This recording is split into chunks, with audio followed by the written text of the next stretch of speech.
മരണത്തിന്റെ മണമുള്ള, നഷ്ടങ്ങളുടെ നെടുവീർപ്പുള്ള, ഒറ്റപ്പെടലിന്റെ വിങ്ങലുള്ള, ഒരു വേനലിനും മായ്ക്കാനാവാത്ത മഞ്ഞു മൂടിയ വയനാടിന്റെ ബാക്കിപത്രം ഇവിടെയാണ്, ഈ ചാലിയാർ പുഴയിൽ. വിങ്ങി വിങ്ങിയാണ് ഇന്ന് ചാലിയാർ ഒഴുകുന്നത്.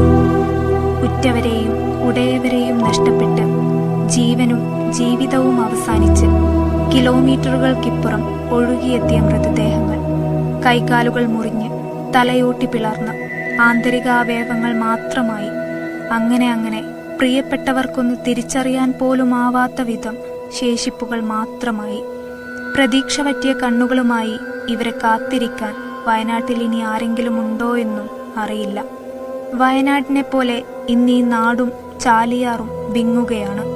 മുൻപുണ്ടായിട്ടില്ലാത്ത വിധം ചാലിയാറിൽ മലവെള്ളം ഇങ്ങനെ ഇരച്ചെത്തിയത്, മൃതദേഹങ്ങൾ കുന്നുകൂടിയത്, വേദനയോടെ കണ്ണീരോടെയല്ലാതെ എങ്ങനെയാണ് ഈ നാട്ടുകാർ വിവരിക്കേണ്ടത്?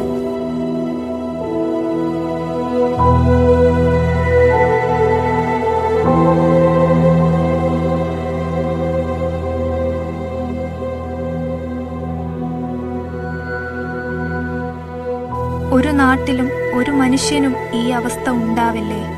പ്രാർത്ഥനകളിൽ വയനാടിനെ മാത്രമല്ല, ലോകത്തുള്ളവരെ മുഴുവൻ ഓർത്തെടുക്കുന്നുണ്ട് ചാലിയാർ പുഴക്കരയിലെ ഒപ്പം നമ്മുടെ അർജുനെയും. കണ്ടപ്പോൾ ഭയങ്കര വിഷമമാണ്, സങ്കടത്തിലാണ്. എന്താ ചെയ്യണേ? നമുക്ക് അള്ള വീഴ്ചതൊക്കെ നമുക്ക് വരട്ടെ, അത്രേ ഉള്ളൂ. പിന്നെ അള്ളഹാനോട് നമ്മൾ ദായ ചെയ്യുന്നുണ്ട്, 5 വർഷം അള്ളാഹുവിനോട് ദായ ചെയ്യുന്നുണ്ട്. ഇങ്ങനത്തെ ഒരു അവസ്ഥ ഇല്ലാതെക്കട്ടെ, ഒരു നാട്ടിലും ഇല്ലാതെക്കട്ടെ എന്നാണ് പറയുന്നത്. അപ്പൊ അർജുന്റെ കാര്യം ഇനി വലിയ കാര്യം വന്നത്, അർജുന്റെ കാര്യമൊക്കെ ഇത് വന്നപ്പോൾ അർജുന്റെ കാര്യമൊന്നും നിസ്സാരായി കിടക്കുകയാണ് ഇപ്പോൾ.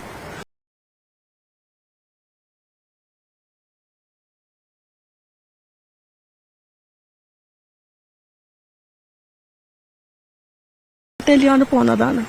നീലൊക്കെ തെരഞ്ഞീന് ഇവിടുന്നൊന്നും ഒന്നും കിട്ടിയിട്ടില്ല. നമ്മളെ ഈ ഭാഗത്തൊന്നും ഒന്നും കിട്ടിയിട്ടില്ല. കുറച്ച് മേലൊന്നും കിട്ടിയിരിക്കണം, പിന്നെ അടിയൊന്നും കിട്ടിയിട്ടുണ്ട്. ഇവിടുന്നൊന്നും കിട്ടിയിട്ടില്ല. നമുക്കത് തരുമ്പോ കാണുമ്പോൾ നമുക്ക് ഭയങ്കര ഇടങ്ങാറാണ്. എന്താ ചെയ്യാ? ആദ്യ ദിവസം മുതൽ ചാലിയാർ പുഴയിൽ ഓരോ കടവിലും മൃതദേഹങ്ങൾ കണ്ടെത്താനായി പോലീസിനും ഫയർഫോഴ്സിനും നേവിക്കും മറ്റ് സന്നദ്ധ സംഘടനകൾക്കുമൊപ്പം ഈ നാട്ടുകാരുണ്ട്. കയ്യിൽ കിട്ടുന്ന വടിയും വാക്കത്തിയുമായി ഇന്നും അവർ തിരയുകയാണ്. ഒരു പരിചയവുമില്ലാത്ത, ജീവിതത്തിൽ ഒരിക്കൽ പോലും കണ്ടിട്ടില്ലാത്ത വയനാട്ടിലെ മനുഷ്യർക്ക് വേണ്ടി രാപ്പകലില്ലാതെ നിസ്വാർത്ഥമായി.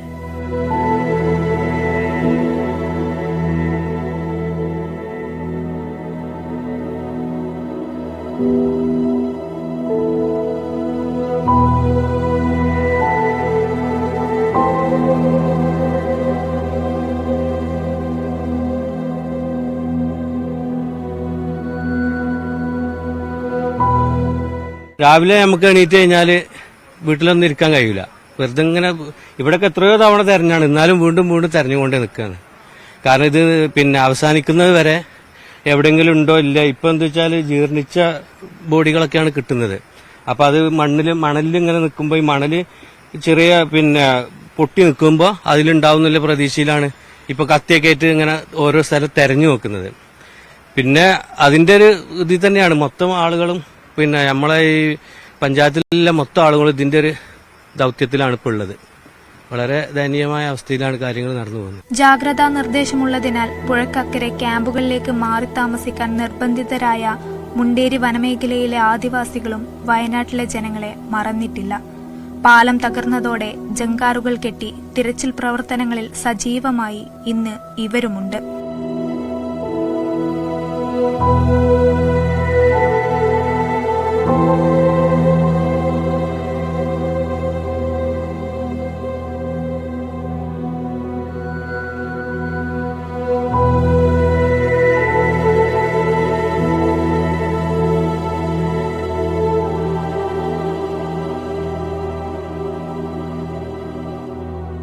എന്തൊക്കെ തിരിച്ചടികൾ ഉണ്ടായാലും ചാലിയാർ പുഴയിലെ മുക്കിലും മൂലയിലും ഇനിയും തിരച്ചിൽ തുടരും.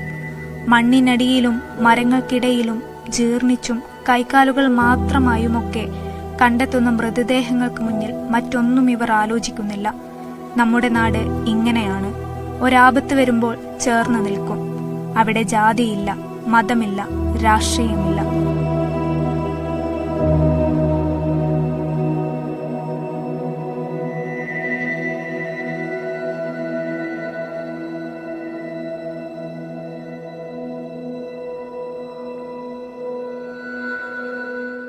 നാട്ടുകാരും അതുപോലെ തന്നെ സന്നദ്ധ സംഘടനകളൊക്കെ ധാരാളമുണ്ട്. അത് കേരളത്തിന്റെ ഒരു പ്രത്യേകതയാണല്ലോ. എന്തെങ്കിലും ഒരു ദുരന്തമുണ്ടെങ്കിൽ പാഞ്ഞെത്തുക, എല്ലാം മറന്നുകൊണ്ട് നമ്മുടെ കൂടെ നിന്ന് പ്രവർത്തിക്കുക എന്നുള്ളത് കേരളത്തിന്റെ ഒരു പ്രത്യേകതയാണ്. അത് നമ്മുടെ നാടിന്റെ ഒരു പ്രത്യേകതയാണ്. അത് അനുസരിച്ച് നടന്നിരിക്കുന്നുണ്ട്. പെയ്തു തോരാത്ത എല്ലാ പേമാരിയും കണ്ണീർ കണങ്ങളും വന്നടിഞ്ഞ് ചാലിയാർ വീണ്ടും കുത്തിയൊഴുകുകയാണ്. കേരളമൊന്നാകെ ഉള്ളുപൊട്ടി വിങ്ങുമ്പോൾ പ്രാർത്ഥനയോടെ വയനാടിനൊപ്പം. ക്യാമറാമാൻ വിനോദ് കുമാറിനൊപ്പം ആയിഷത്തുൽ ഷംന, ന്യൂസ് 18.